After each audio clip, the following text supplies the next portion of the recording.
Latigo leather is an extremely versatile leather as a result of first being chrome tanned and then being vegetable tanned.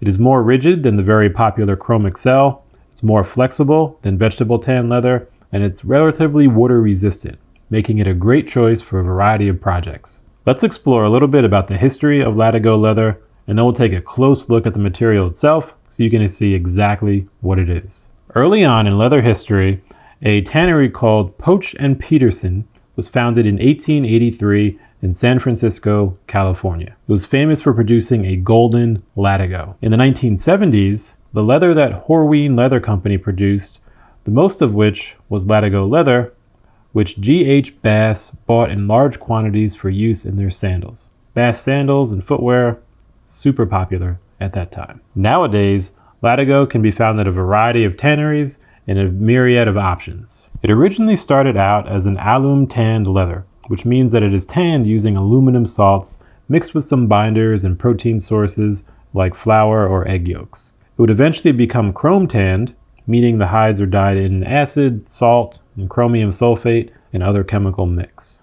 This was largely because alum tanning was reversible, whereas chrome tanning is not.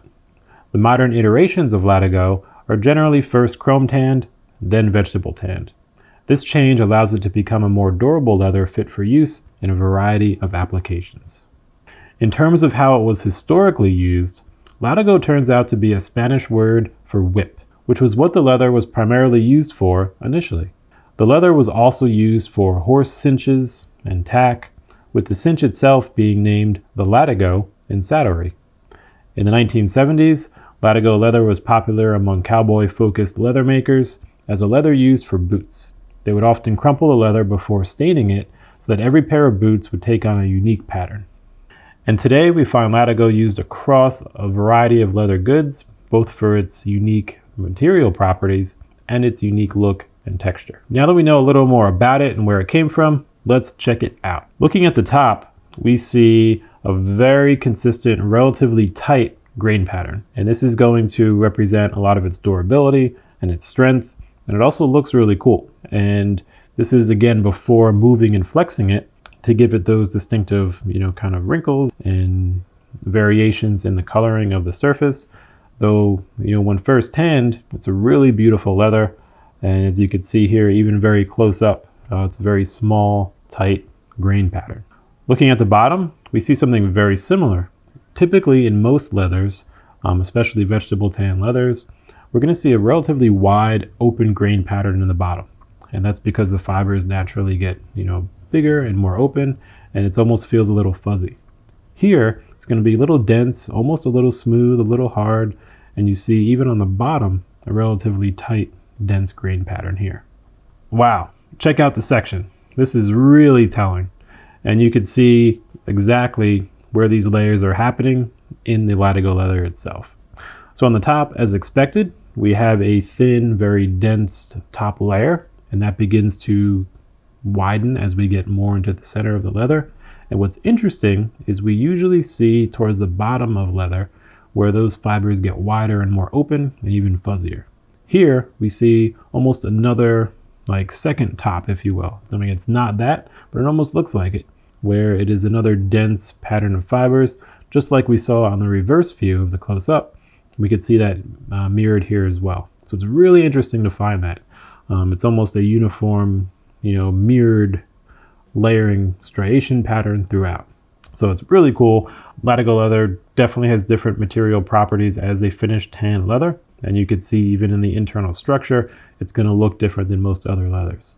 And that's going to yield a different performance and certainly a different look in your finished leather good.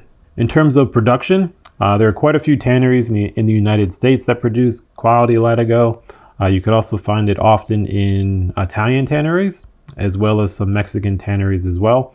And certainly, around the world you'll find it, but those are going to be the primary sources for some of the really great, Latigo leathers. Looking at cost, we can average around $8 to $12 a square foot. Certainly you could find it, on the higher end above that and lower end as well with varying factors. However, when you look at the type of hide that it came from, the type of tannery that is producing it, and any kind of unique elements that they add to it, That's going to give us that range, of around $8 to $12 per square foot. The pros of Latigo leather include its versatility. It comes in a wide range of weights, ranging from around 3 to 12 ounces. That also relates to the thickness of the material itself, for those still getting familiar with that. And it has some pretty good water resistance. Certainly not waterproof, but it's a little more water resistant than, say, a vegetable tan leather, or something like that.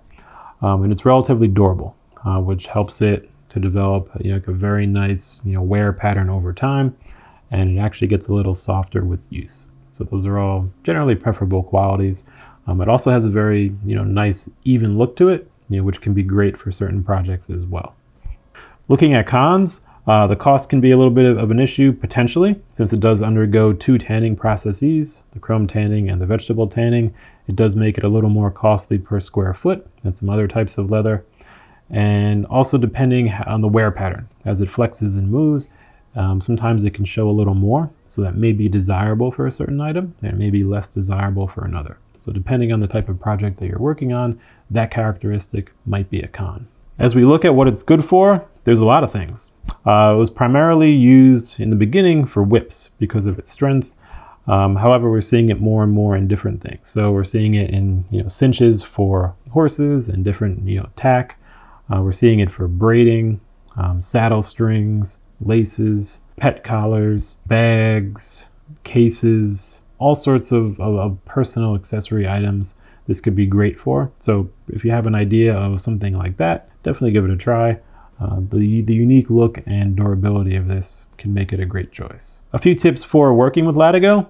So it's not really going to receive tooling and stamping the same way that a vegetable tan leather will. Because again, remember, this has been chrome tanned as well.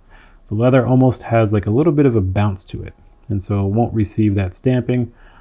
Casing, soaking the leather in water, or applying water to it, is not really going to receive it as well, but it's going to be from the start intended for other purposes. So just keep in mind, this is not going to be a great tooling leather. It does work well if you want to make something that may be water resistant or a little more waterproof. It will receive beeswax pretty well. You can kind of put an extra layer on top and things like that. So if you're looking for a water resistant-ish product that you may want to waterproof, this could be a good one to check out for that. So there you have it, a look at the relatively cool Latigo leather. It's definitely a unique one amongst the types of leather available.